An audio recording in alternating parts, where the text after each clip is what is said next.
Chaos removes illusion and all the exteriors that people put on about themselves and fancy themselves, whoever, a tough guy, a smart guy, whatever they are. All of that sort of fades away when the pressure increases.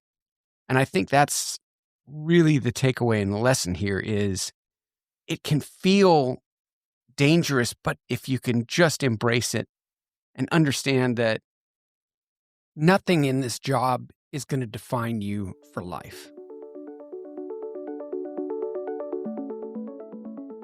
This is Winning at Work, a podcast about how to think better, make better decisions, and build a career that actually works. The FBI guy looked at us and he said, well, the bomb threat is real. We're not sure it's credible and we can't find any evidence of a bomb. Ultimately, this is up to you guys. Do you want to play the show?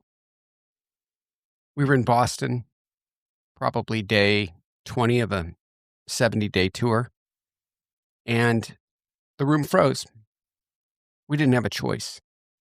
We had a decision to make that we probably shouldn't have, and I think that was our initial sort of struggle with it was, why are the FBI telling us it's our decision? Now, to be fair, we found the FBI guys super competent, and we did have a good sense that there wasn't a big risk. You don't want to hear about bombs at your shows. And this was just some wacky fan who decided this particular band was the worst thing ever and decided to call a bomb threat into a radio station and then somehow get a letter on the venue manager's desk without any detection, which made us think that it was maybe some type of inside prank. But once the FBI got called, everyone stopped laughing. So we had 16,000 tickets sold. We were probably 2.5 hours away from doors. The people were already sort of milling about. And, we had a really, really big decision on our hands. The oldest member of the band was, I believe, 30, fairly new in the fame category. So learning a lot of lessons for the first time. And you could cut the tension in the room with a knife because this is one of the first times people can not like your music, but this was one of the first times that there was a real threat. And it just didn't make any sense. It didn't seem fair. No other bands that we knew had to deal with bomb threats and stuff like that. And this is one of the moments that really taught me something important about chaos. And what I've noticed about chaos in business is that it feels dangerous and it feels like things are about to fall apart. And indeed, in this case, there was a very small, but we felt like a real chance that it might fall apart. But that was not what was in front of us at that time. We had a decision to make, and everyone was feeling all the feels, as they say. A lot of stuff going through our heads. You start thinking about your family. You start thinking about people that are important to you in life, and rock and roll and music actually winds up becoming sort of trivial in a way, as happens with many of these things.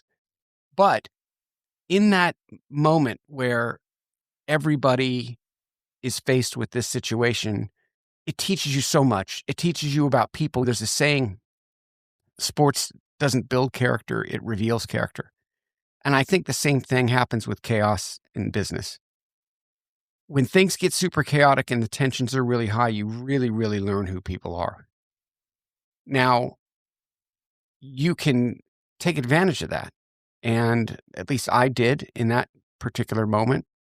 This is the most stressful job I'd ever had.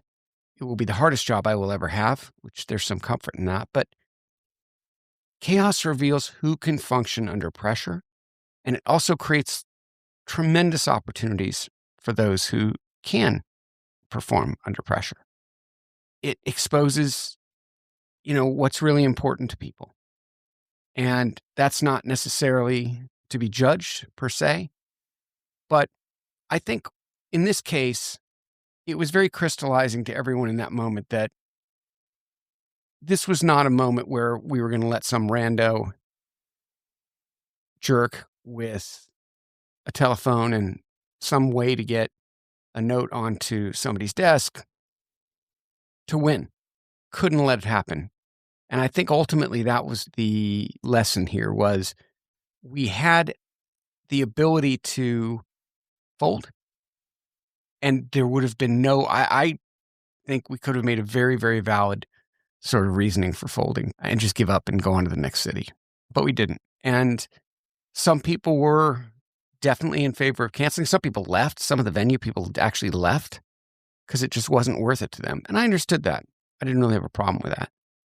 But what chaos does in moments like that is it teaches you who people are. And at least I took lessons from that I applied for years in this job after this happened, in the sense that it taught me where people were and how they might react to these situations. And I found that incredibly valuable.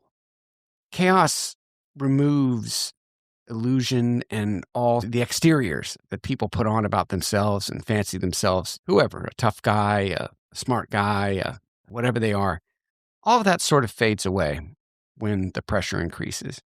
And I think that's really the takeaway and the lesson here is it can feel dangerous, but if you can just embrace it and understand that nothing in this job is going to define you for your life. And if you can simply find a way to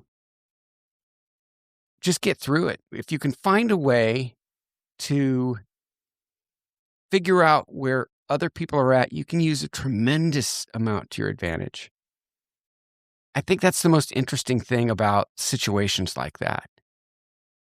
It's certainly what I noticed. I've been in tons of these sort of like all or nothing kind of high pressure moments.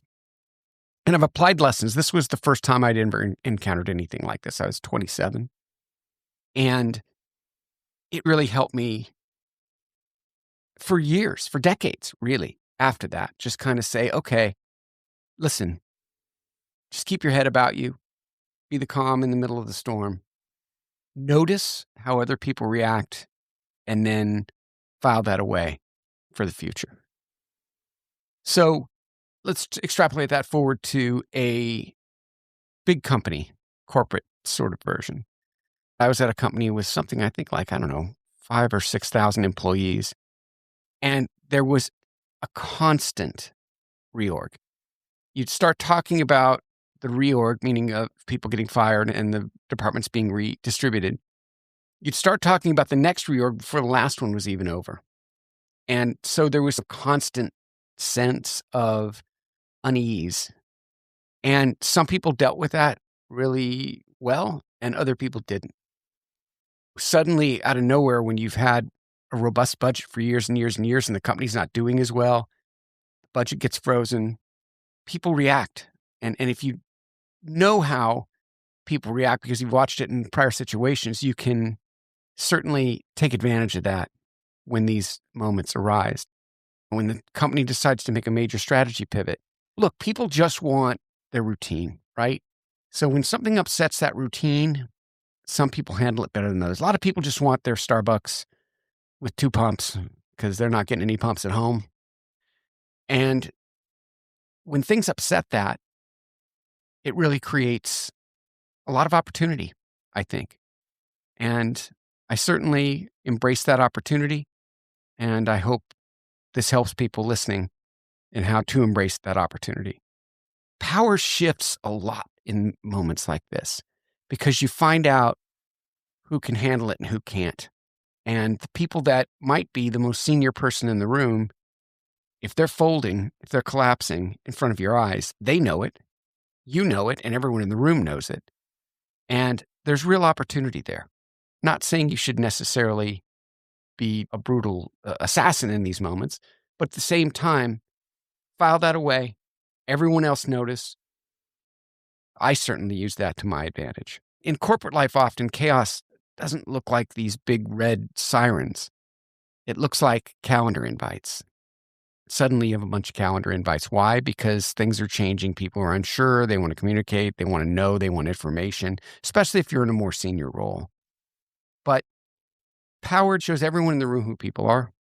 And I think that's a tremendous opportunity to take advantage of. In a startup, it's constant money, right? You're constantly under pressure to raise and to hit your milestones. And that is for some people, and it's not for some people. And the Starbucks pumps person that I outlined before might not be great in a startup environment where they're not 100% sure that there's going to be money 3 months from now to pay them, which again creates a tremendous opportunity. Because if you can stay calm and you can let your job not define you and who you are, that's certainly the way I've always looked at it. If you play to not lose, if you play to not get fired, that's fine. You can go, and I'll talk more about that in a future. But when you have those moments, it's almost like sports in the sense that, you work hard, and you play the random games during the season, but there's these key moments in every game, in every season. And if you can perform in those key moments, you'll be rewarded, even if you might not be the best player on the field or the court. So that's the takeaway for me, is opportunity appears for people who stay calm and collected in these moments. And the folks that struggle and the folks that are out of their comfort zone tend to fade to the side. The politics, all of that stuff really gets defined and put under a microscope in high pressure times. And that's why I personally don't fear chaos. And I don't want to say I embrace it, because it's not always fun, but I certainly am happy to face it, because I know it's inevitable, and I know I'm going to be okay. You come from a really powerful place if you can look at it like those things. I think this is super, super important. If you're paying attention, chaos creates openings and creates opportunities. A lot of people don't want to put their hand up when there's something that needs to be done that isn't clear what the benefit is. But that might be a way that you can embrace taking the reins in uncertainty. Step forward when other people are backing off. I've supervised a lot of people in my life, and the people that stepped up in times of chaos were so much more valuable to me. Even if they weren't the best at their job, the fact that they would raise their hand and say, yeah, let's win here, meant the world to me. There's two types of people in moments of chaos, I've found. People that can use the chaos and people that can get used by the chaos. Using chaos by remaining calm, observant, measured, even strategic. It sounds odd, but chaos and your reaction to it can be a strategy, can be a winning way to excel and to stand out, especially in really large organizations. The people that get caught up in the chaos, let it sweep them away.